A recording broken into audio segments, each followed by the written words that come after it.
Bonjour, je suis ravie aujourd'hui d'accueillir Gila Clara Kessous à ma nouvelle émission Rôle Modèle. Il n'y a pas assez de rôle modèles connus et j'ai décidé de leur donner la parole. Gila Clara, merci d'être là. Vous avez un parcours absolument hallucinant. Synthétiquement, résumez votre carrière et après je vous bombarde de questions. Merci Lucille de me donner l'opportunité de partager dans cette nouvelle émission Rôle Modèle. Je m'appelle Gila Clara Kessous, je suis artiste de l'UNESCO pour la paix et je suis également coach, consultante auprès des entreprises et du secteur public.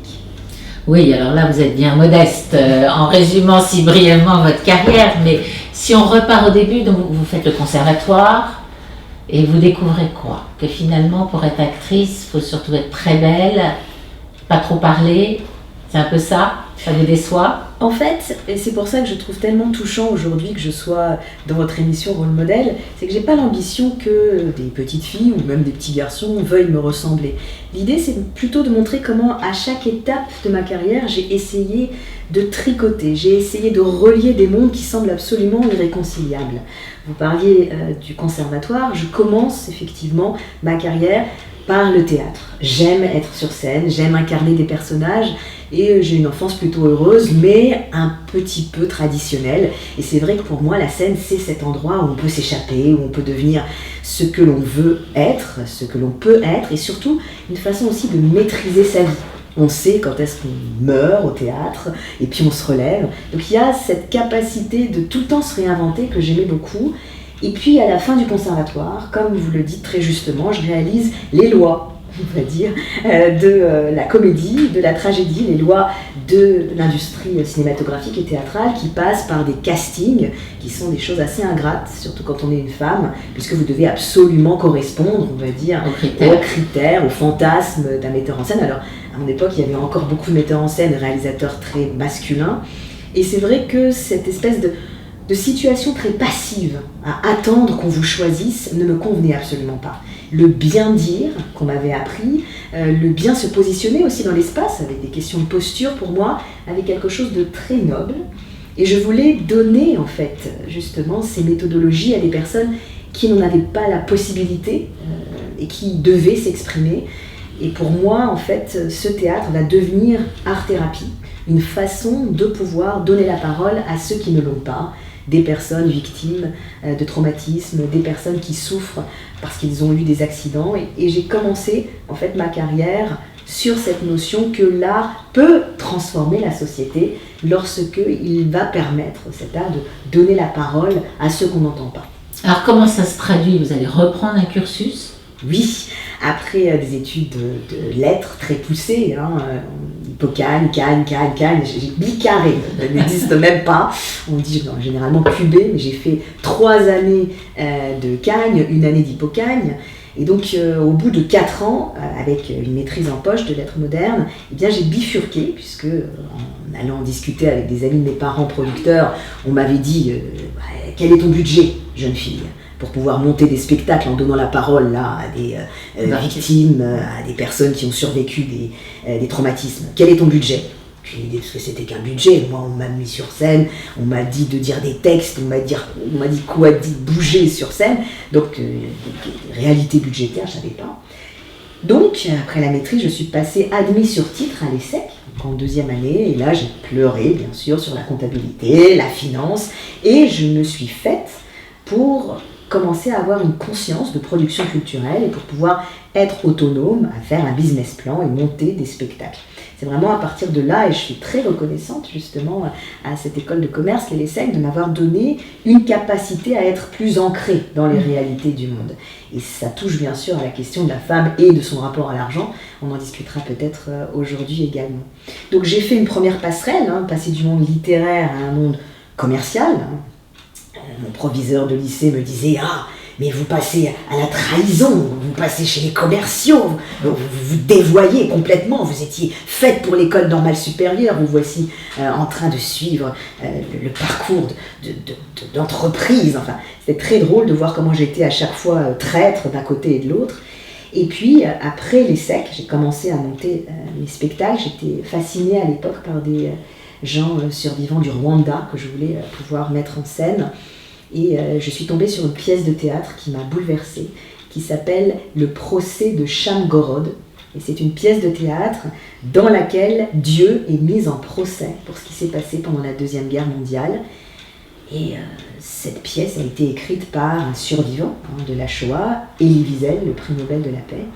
Et je me suis dit, un survivant qui utilise le théâtre pour mettre Dieu, lui demander des comptes et transmettre en fait ce mal-être vis-à-vis du public, il faut que je puisse m'entretenir avec lui, il faut que je puisse le rencontrer. Et vous entretenir avec Dieu ou avec l'auteur?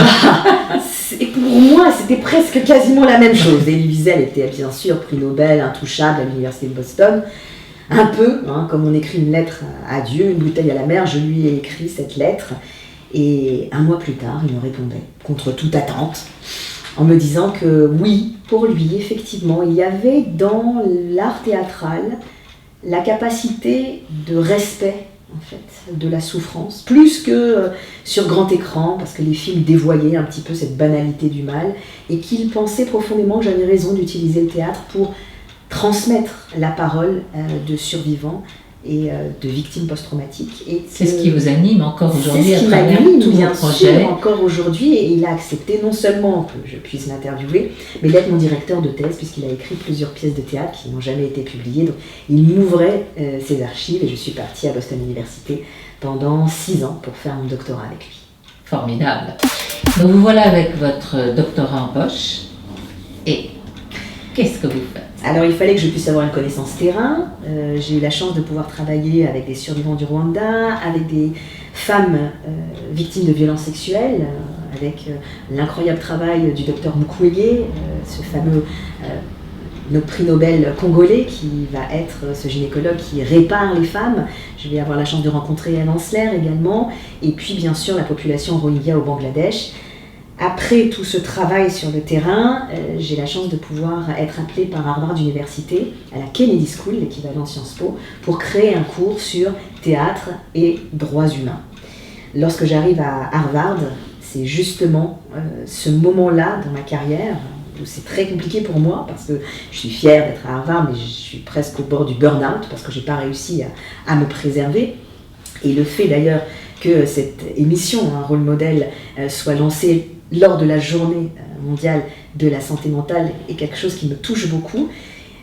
Parce que je ne savais pas me préserver, j'étais sur la pente du burn-out et donc je choisis un cours à Harvard, puisque quand on est professeur, on peut suivre des cours, le cours de bonheur de Tal Ben-Shahar. C'est un cours qui va m'ouvrir des perspectives incroyables. C'est le cours sur la psychologie positive et à la fin du cours, alors que je vais le remercier de m'avoir appris des techniques pour se préserver, c'est lui qui va me convaincre de pouvoir être coach, puisqu'il me dit que pour faire un changement sociétal, il ne faut pas seulement donner la parole aux grands brûlés, mais également être en capacité de pouvoir travailler avec des décideurs.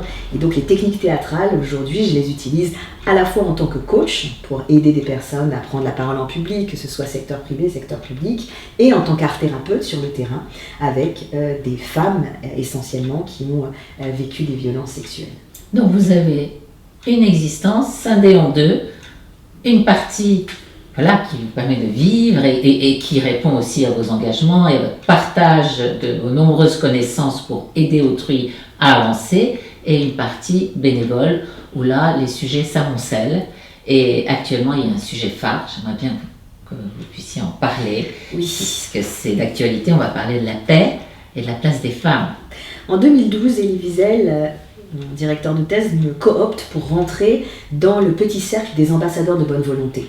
À l'époque, la directrice de l'UNESCO est Irina Bokova, et c'est elle qui va me permettre de rejoindre ces ambassadeurs de bonne volonté au titre d'artiste de l'UNESCO pour la paix. Depuis 2012, je me suis centrée sur 2 axes de travail. L'un, la Journée internationale des droits des femmes, que j'organise au travers du Forum international Feminavox, tous les 8 mars, et l'autre, l'art et la dignité humaine, que je fais pour la Journée mondiale de l'art, sous l'égide de l'UNESCO et de l'OMS. Dans le cadre de cette défense des droits des femmes, j'ai eu la chance de pouvoir coacher des ambassadrices, j'ai eu la chance de pouvoir coacher beaucoup de personnes dans un cadre diplomatique, et j'ai pu faire ce pari fou en 2023 de créer le pendant féminin des accords d'Abraham. J'ai donc réuni des femmes diplomates des Émirats Arabes Unis, du Bahreïn, du Maroc et d'Israël, ensemble, le 23 avril 2023, qui se sont réunis pour signer l'équivalent féminin des accords d'Abraham, que j'ai appelé, du nom des femmes d'Abraham, les accords de Sarah et Agar.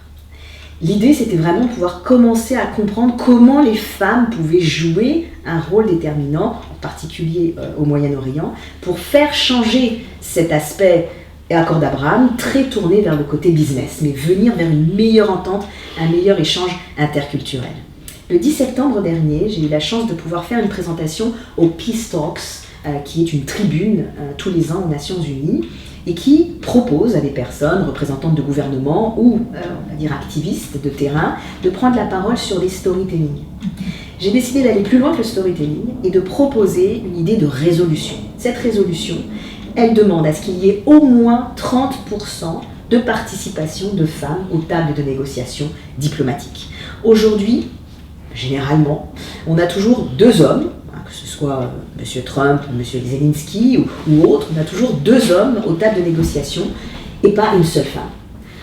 On ne donne pas la parole dans tout ce qui va toucher la négociation internationale à plus de la moitié de la population. Comment veut-on pouvoir prendre des accords alors que on ne consulte pas une représentation massive, d'autant que les femmes, et on le sait tous et toutes, sont considérées comme étant les premières victimes des conflits. Plus de 95% des femmes sont les premières femmes déplacées, les premières victimes, et on les appelle bien sûr pour soigner. Alors c'est le côté care, dès qu'on a besoin d'infirmières, c'est plutôt des femmes qui viennent panser les bobos de ces messieurs qui font la guerre. Donc, moi qui ai travaillé par exemple avec des femmes survivantes de violences sexuelles au Congo, elles me disent mais pourquoi on ne vient pas en amont?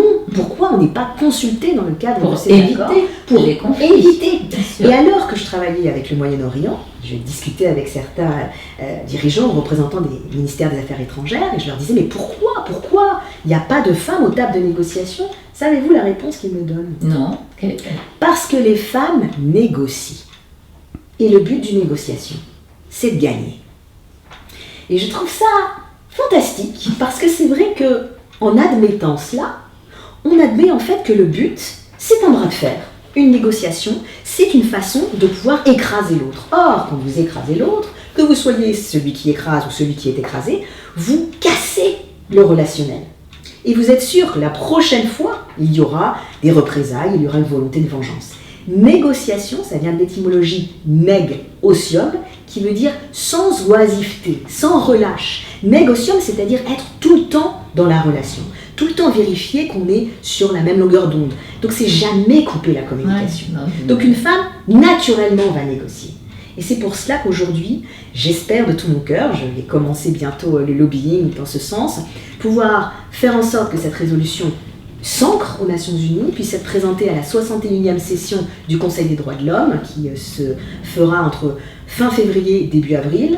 Si ça pouvait être signé et validé le 8 mars, ce serait parfait. Bien sûr. Soyez fous. Là, ça va être le parcours du combattant. Alors, vous allez prendre votre bâton de pèlerin et aller voir tous les ambassadeurs des Nations Unies pour les convaincre. Et pour vous aider, personne? Vous êtes seul? L'initiative est seule. Je vais voir qui je trouve sur le chemin pour que ça puisse devenir, on va dire, un vrai mouvement. Aujourd'hui, il y a une nécessité qui est reconnue par beaucoup, donc je pense que c'est le moment. Bon, je crois que ceux qui nous écoutent vont comprendre pourquoi vous êtes ma première invitée sur ce chapitre des rôles modèles. Mais alors, qu'est-ce qui vous anime? Pourquoi ce don de vous? Pourquoi cette volonté d'être une actrice importante pour aider l'humanité à aller vers des axes de paix, de tolérance? Vous êtes une rassembleuse, vous n'êtes pas là à fustiger les hommes, vous voulez qu'ils s'entendent avec les femmes. Qu'est-ce qui se passe? Il y a une réflexion à un moment donné de se dire bon, je fais partie du 0,001% de la population qui a été gâtée, qui doit aider, ou c'est venu spontanément? C'est vrai que cette notion de chance, qui est d'ailleurs une notion très féminine. Et un mot que vous employez d'ailleurs beaucoup, alors que moi je mettrais le talent. Mais bon. Non, cette notion de chance, c'est-à-dire d'avoir été gâté aussi par rapport à la chance d'avoir une famille, la chance d'être dans un pays qui est garant quand même des libertés, la chance de pouvoir avoir une capacité d'aller comme ça d'une discipline à l'autre, elle est très fortement ancrée chez moi, donc d'une certaine manière c'est quelque chose que je dois, on va dire, faire en sorte que les choses autour de moi puissent aller bien. Mais vous savez, je pense que vouloir être acteur ou actrice, c'est déjà vouloir faire changer les choses. Être un acteur ou une actrice, c'est pas seulement lire une partition ou dire des mots qui sont pas les siens. Je pense qu'être acteur, c'est dans une volonté de créer non pas des spectateurs, mais des spectateurs. Faire en sorte qu'on arrête d'avoir quelqu'un qui parle, quelqu'un qui écoute passivement. Et c'est pour ça que je n'existe pas au niveau des réseaux sociaux. J'ai pas Instagram, j'ai pas Twitter, j'ai pas LinkedIn, aux grandes dames, bien sûr, de certaines personnes qui cherchent à me joindre. J'ai choisi en fait d'avoir une position qui est celle de ne pas avoir de followers. La position de créer quelque chose qui crée du suivi ne m'intéresse pas. Pourquoi ? Parce que quelqu'un qui suit, d'une certaine manière, il suit une personne qu'elle voit de dos, qui doit toujours montrer le sillon. J'ai pas cette ambition et c'est pour ça que le rôle modèle m'intéresse. Parce que mon but, et je l'ai dit au tout début, c'est pas de créer du suivi, c'est de montrer que c'est possible. Que de pouvoir s'inventer une vie, parce que vous aimez un peu le chocolat, mais vous aimez la vanille, vous voulez de la pistache et vous voulez aussi quelques petites graines de chia en top, c'est ça aussi la vie. C'est-à-dire que oui, moi j'ai pris du littéraire, j'ai pris du business, j'ai pris aussi de la diplomatie, et j'ai tout ça qui aujourd'hui me constitue. Alors vous allez me dire, ah, quelle énergie, c'est parce que je sens en moi qu'il y a cette capacité de transformation. Et c'est pour ça que j'ai inventé aussi ce concept d'entrepreneuriat diplomatique, en utilisant les techniques disruptives de l'entrepreneuriat, en les appliquant au niveau diplomatique, que ce soit de la diplomatie artistique, culturelle, sportive ou féministe, parce que je pense que nous sommes tous des entrepreneurs diplomatiques. Nous sommes tous dans la capacité de pouvoir influer. Ce serait trop facile de dire « moi ça ne m'intéresse pas, la diplomatie c'est pour les grands politiques, ils se parlent d'État en État ». Non. La diplomatie, elle commence quand tout d'un coup, Lucille, vous me donnez la parole, vous m'écoutez, et pourtant, si on creuse nos origines, si on creuse nos racines, elles sont différentes. Et quand on creuse, on réalise qu'elles peuvent être différentes, il y a des points communs, et puis il y a des distorsions, des choses qui ne sont pas peut-être forcément réconciliables. Pour avoir coaché beaucoup d'entreprises, des mastodontes, j'ai vu des branches pakistanaises et indiennes travailler ensemble, des branches ukrainiennes et russes travailler ensemble, sans aucun problème. Donc je pense que ce savoir-être ensemble, il existe à partir du moment où les gens parlent, communiquent, se connaissent. Et cette connaissance-là, il faut absolument pouvoir la promouvoir. C'est pour ça que l'entrepreneuriat diplomatique, pour moi, elle passe par une entreprise qui, plutôt que de mettre que des labels écossaires ou labels verts en disant qu'elle respecte la planète parce qu'elle ne met pas du papier à jeter ou ce que je sais, ce serait intéressant aussi qu'elle s'engage sur le terrain de la paix en disant « chez nous, on fait travailler des populations qui sont censées être ennemies, mais qui en fait s'entendent très bien quand on les fait travailler ensemble. » Donc essayer de casser cette diabolisation de l'autre qu'une politique, pardonnez-moi, mais extrémisante veut nous faire croire. Il faut absolument rentrer et que les couches civiles puissent se réveiller et pensent en fait que la diplomatie n'est pas réservée à une élite politique. Personnellement, je pense que intrinsèquement, la femme met la vie au monde. Et il est rare de voir une femme qui va vouloir détruire la vie de l'enfant d'une autre. Et c'est ce qui me pousse à avoir envie, comme vous, de mettre des femmes autour des tables des discussions pour la paix. Alors dites-moi si je me trompe selon vous, mais nous incarnons la paix. Parce que nous mettons la vie au monde et que nous avons un profond respect de la paix. Et ce serait vraiment fondamental de nous donner davantage la parole, parce qu'on peut espérer que les femmes trouveront des solutions là où il n'y en a pas. Et d'ailleurs, on a pu voir pendant la Covid, les quelques dirigeantes de pays qui se sont exprimées sur le sujet ont trouvé des solutions que d'autres pays n'avaient pas trouvées. Est-ce que vous partagez ça ?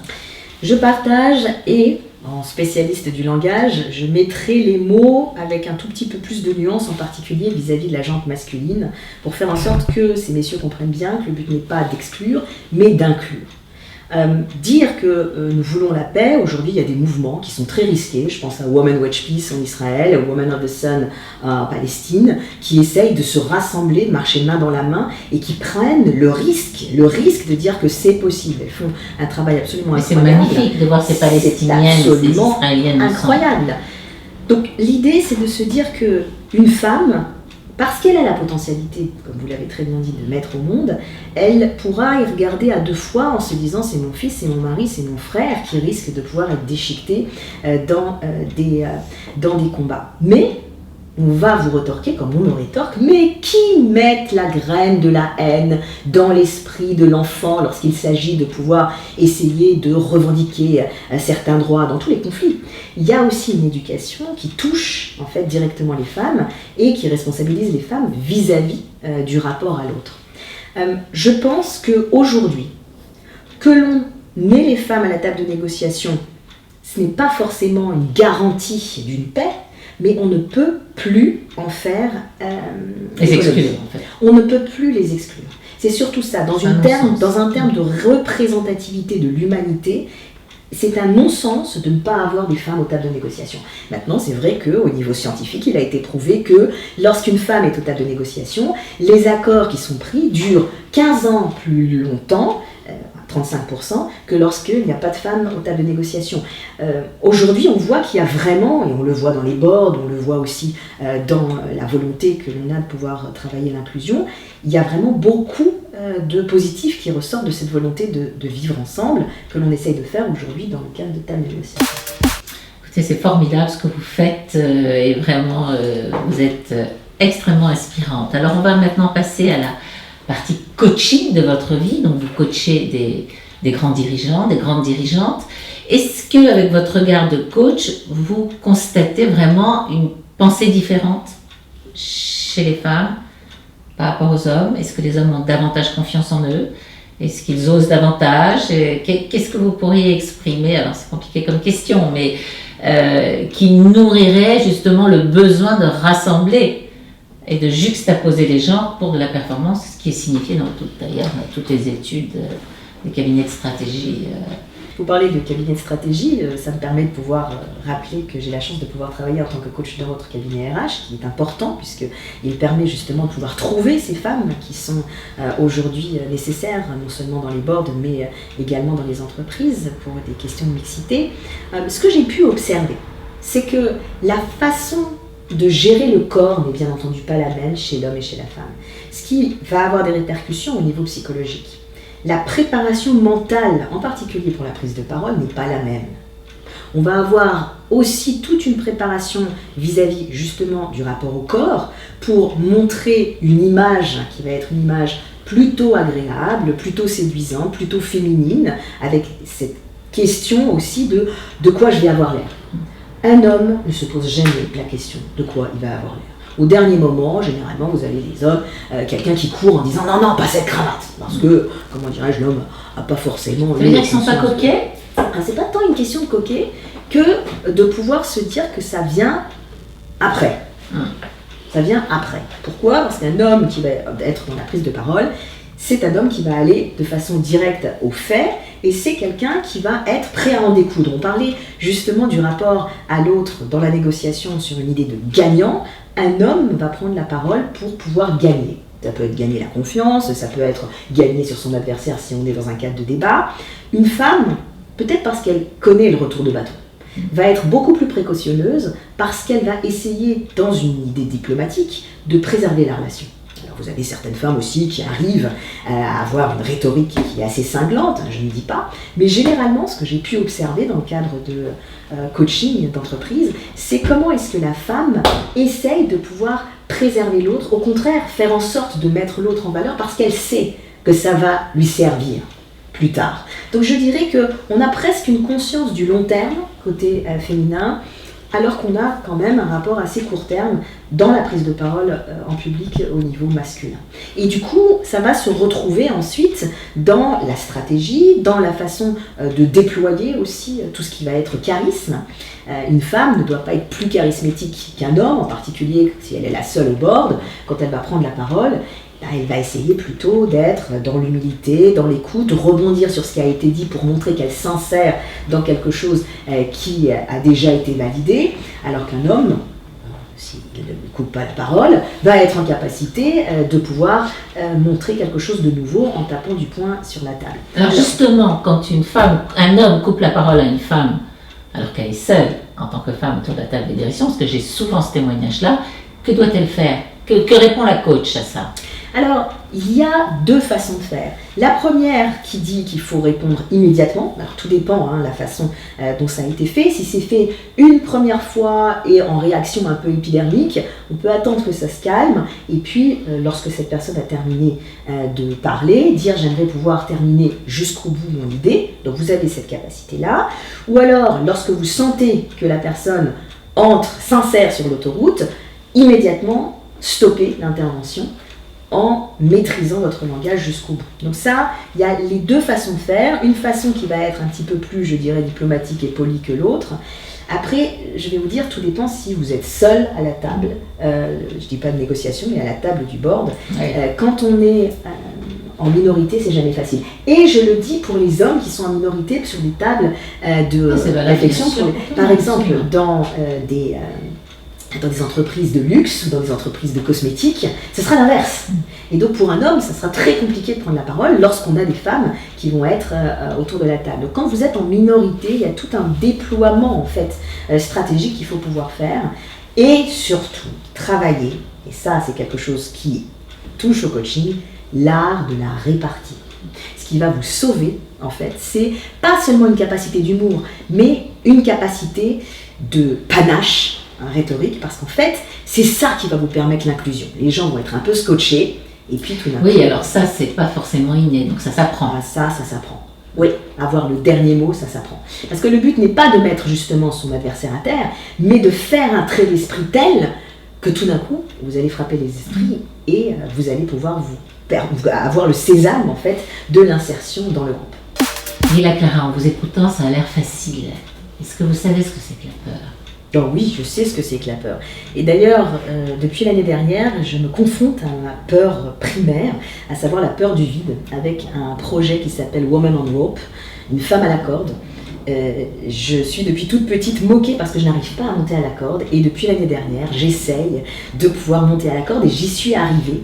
Et en y arrivant, alors que j'ai très peur du vide, j'ai réalisé en fait que ça pouvait très bien être une métaphore des droits des femmes, avec chaque prise étant une date de libération des droits des femmes, et c'est ce qu'on prépare avec une petite vidéo qui s'appelle Woman on Rope, qui sera présentée le 8 mars. Donc la peur, oui, mais il faut l'épouser, il faut la comprendre, et il faut surtout avoir un petit goût du risque. Dans tout ce que j'ai fait, je l'ai eu. Bien sûr qu'il y avait le risque de tomber.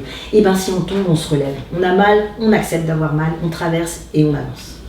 Et quand on transcende et qu'on y arrive, comme c'est bon. Comme c'est bon. Et vite, vite, on trouve quelque chose. C'est ça. Alors malheureusement, on arrive au terme de cette émission et on pourrait vous écouter pendant des heures. Quels conseils pourriez-vous donner aux femmes qui vous écoutent, vous, un rôle modèle féminin? Alors, encore une fois, quand j'entends rôle et quand j'entends modèle, ça me fait penser au rôle de théâtre, et puis modèle, tout ce qui va toucher au model, en anglais, le mannequin, le côté, justement, critère physique de ce que doit être une femme. Eh bien, c'est l'inverse qu'il faut faire. L'idée, c'est vraiment de pouvoir trouver votre rôle, celui dans lequel vous êtes bien, et celui qui vous correspond, même si il n'existe pas. C'est vraiment ça que j'aimerais pouvoir faire comprendre. Et encore une fois, dans une idée de santé mentale, aujourd'hui on parle beaucoup de sécurité psychologique. Votre sécurité psychologique, vous ne l'aurez que si vous vous sentez bien à l'intérieur de vous, en termes corporels, en termes psychologiques. Et à l'intérieur de vous, il n'y a pas qu'une identité. Il y a plusieurs identités qui doivent être assouvies au travers de plusieurs disciplines. S'il n'y en a qu'une, c'est très bien, mais s'il y en a plusieurs, comme c'est mon cas, n'ayez pas peur, ne craignez pas de pouvoir les tricoter comme je l'ai fait, parce que, voilà, aujourd'hui, je suis maman, donc j'ai d'abord cette casquette de 2 petits-enfants, et aussi je suis une personne qui va proposer des projets interdisciplinaires. J'ai eu la chance de présenter une résolution, je vais essayer de faire en sorte qu'elle puisse aboutir. J'ai cette capacité de pouvoir créer des événements à l'UNESCO, donc j'ai cette possibilité de jongler avec des balles qui semblent être absolument disparates, et pourtant c'est moi qui suis à l'initiative de ça.